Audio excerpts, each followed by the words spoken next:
আবারও বিয়ে করতে যাচ্ছেন ওপার বাংলার জনপ্রিয় অভিনেত্রী শ্রাবন্তী চ্যাটার্জি। কয়েকদিন আগে এই অভিনেত্রীর নতুন প্রেমের গুঞ্জন শোনা যাচ্ছিল। এবার শোনা যাচ্ছে নতুন প্রেমিককেই বিয়ে করতে যাচ্ছেন এ নায়িকা। আর তাহলে বিয়ের হ্যাটট্রিক পূর্ণ হবে শ্রাবন্তীর। সংসার কিছুতেই টেকানো যাচ্ছে না, তবুও নতুন আশায় বুক বাঁধেন, ঘর বাঁধেন। যদিও এই ভাঙা গড়ার খেলায় টিকে যায় কোনো একটা ঘর, কোনো একটা পুরুষ, জীবনটা কাটিয়ে দেওয়া যায় সামাজিক সৌন্দর্যে। এমনই হয়তো ভাবছেন কলকাতার অভিনেত্রী শ্রাবন্তী। প্রথম বিয়েটা করেছিলেন ক্যারিয়ারের দুশ্চিন্তার আগেই, সেটা টিকলো না।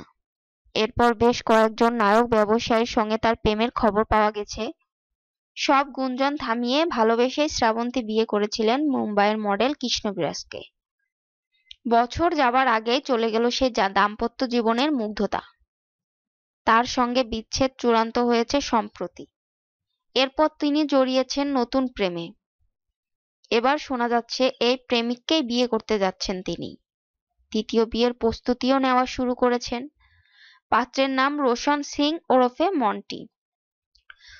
জন্মসূত্রে পাঞ্জাবি, পেশায় একটি বিমান সংস্থার কেবিন ক্রু। রোশন শ্রাবন্তীর পরিবারের ঘনিষ্ঠ। সেই সূত্রেই শ্রাবন্তীর সঙ্গে আলাপ। মাস চারেকের পরিচয় নাকি দুজনের মধ্যে সম্পর্কটা গভীর হয়েছে। শ্রাবন্তীর ছেলে ঝিনুকেরও রোশনকে খুব পছন্দ। ঘনিষ্ঠ মহলে শ্রাবন্তী আপাতত শুধু এটুকুই বলেছেন, রোশন ভীষণই ভালো মানুষ। প্রসঙ্গত, নির্মাতা রাজীবের সঙ্গে বিচ্ছেদের পর 2018 সালের 10 জুলাই শ্রাবন্তী ও কৃষ্ণের বিয়ে হয়। বিয়ের 3 মাস যেতে না যেতেই তাদের বিচ্ছেদের খবর সামনে আসে।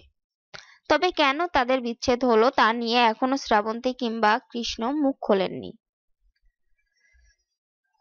সেলিব্রিটিদের সব নতুন নতুন নিউজ পেতে আমাদের চ্যানেলটি সাবস্ক্রাইব করুন। ভিডিওটি ভালো লাগলে অবশ্যই লাইক করবেন। ধন্যবাদ।